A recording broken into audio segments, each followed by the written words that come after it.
Hey yo, welcome back to the channel. Today's video is going to be a lot shorter. As I promised yesterday, we would be discussing Spider-Man.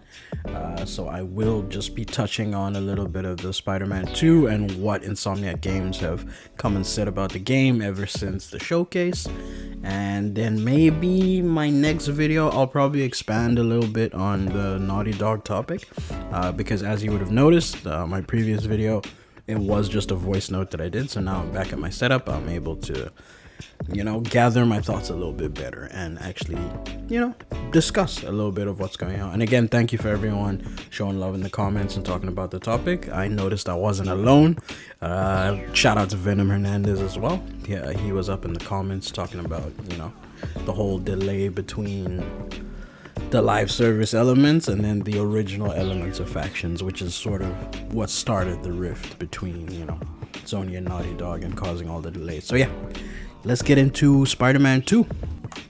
And so as I was mentioning, this year PlayStation's headlining title for 2023 is Marvel's Spider-Man 2, and developer Insomniac Games finally, after giving us some gameplay in the showcase, they finally feel a little bit more comfortable releasing more details, and sort of now we're in the build-up to Spider-Man 2's release, so now they're going to be more open about it. And they did mention that Peter Parker and Miles Morales share top billing for the long-awaited sequel. I think many game critics argued that the game's story from the original game was a bit better than the films. While the controls made the web-slinging fun and easy to use, it's often cited as the best superhero video game ever made. And I think it probably takes the crown over the Batman Arkham games.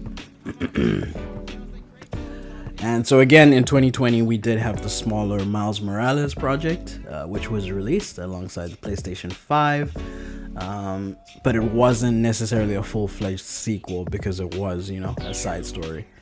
Because again, Miles is not necessarily, the main part of the story where they were taking it. Now we're going to be able to play both as Peter and Miles and see where that goes. So again, Insomniac Games, they spun a 12-minute gameplay demo during the PlayStation showcase, showing a chase sequence down one of New York City's rivers. And again, for anyone unfamiliar, the PlayStation version of Spider-Man is in, a completely different universe to what's in the Marvel films. And now the game's creative director and the game's actual director revealed a few more details about the game during an interview, and that's what I was mentioning that I'm going to be here to discuss a little bit. They did mention that the map will be twice the size.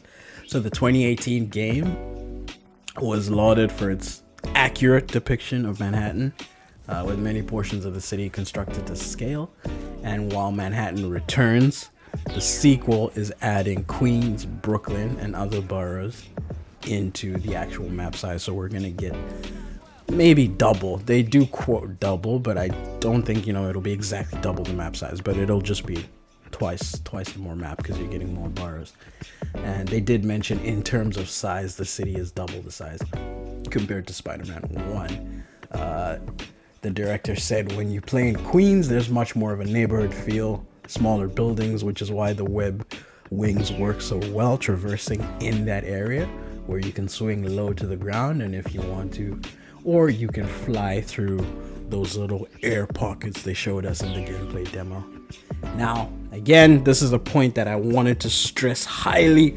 They did mention that co-op was never an option, and again, I was super happy about this. Again, it's not me being against multiplayer games or anything like that, but I've mentioned this time and time again on this channel. I feel like games that are developed as great storytelling, narrative, single-player games should sort of remain that way, right? Because that's what the studios are good at. And then you can get your multiplayer aspects from other IP, whether the studio wants to do separate new IP for that multiplayer experience, or if they want to do the sort of attached multiplayer that we've come to get used to, where whether it was again referencing yesterday's video discussing Naughty Dog. Naughty Dog used to do that with the Uncharted multiplayer. They did that with Factions, where Factions was just attached to The Last of Us.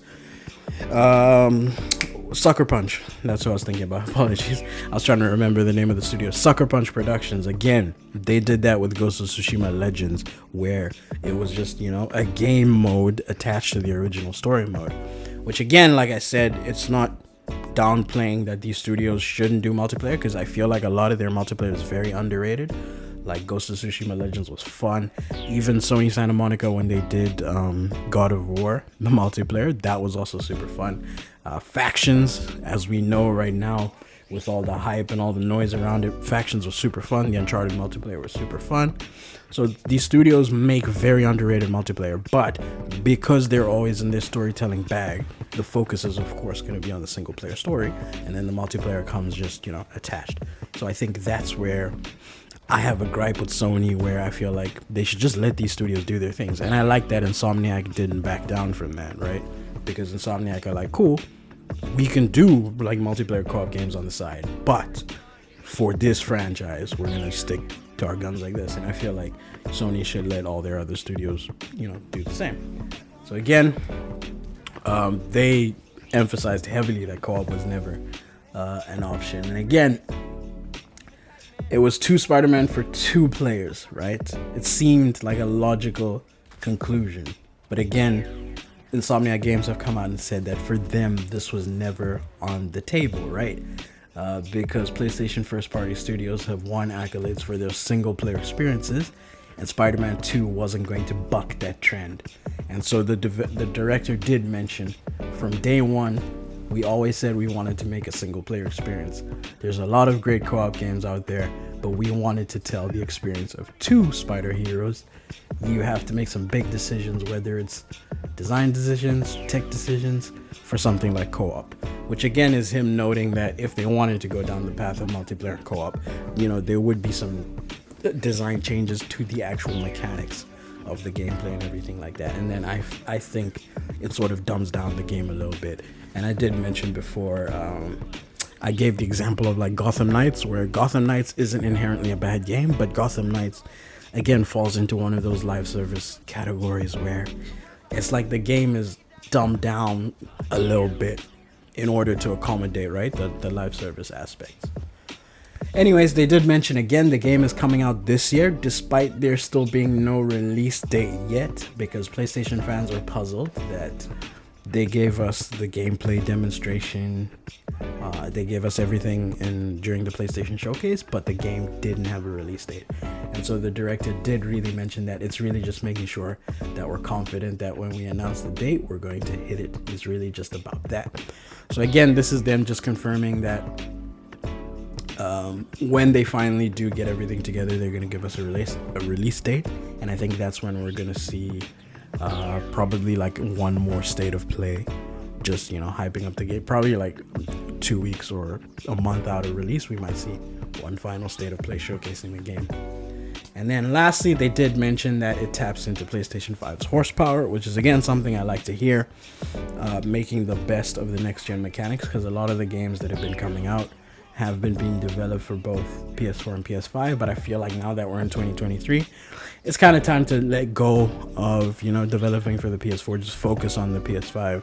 And sort of now that there's stock of the consoles, they no longer have to keep catering to the 2 aspects. And as a company as well, I feel like, you know, you do that and then you force people to sort of start migrating.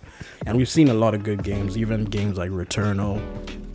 Ratchet and Clank was another PS5 exclusive one where the hardware was probably maximized to its full capability without having to make any compromises for the PS4 mechanics. And so yeah, that was all I needed to cover today about Spider-Man, a much shorter video than the Last of Us video. So I do hope you guys enjoyed this little mini discussion we had right here. I do have the gameplay playing in the background, the showcase gameplay that I am referring to. Jesus, I can't speak. I keep using wrong words, but yeah. Let me know your thoughts in the comments. Are you guys excited for Spider-Man 2? I know a lot of my viewers are hyped for Spider-Man 2, whether it's Harry, whether it's Venom, Hernandez. There's a lot of people who are going to enjoy this game, and hopefully we get a good end to the year. As I mentioned, there's been a lot of great releases this year. It's been a good year for gaming so far, and I hope it continues. As always, thank you guys for tuning in. Hope you guys have a dope ass weekend, dope ass Saturday. I am recording this on a Saturday morning, and I will release it Saturday late morning whenever it finishes rendering. I'll put it up. As always, stay safe, stay healthy, stay dangerous, stay blessed, stay hydrated, and peace out. No.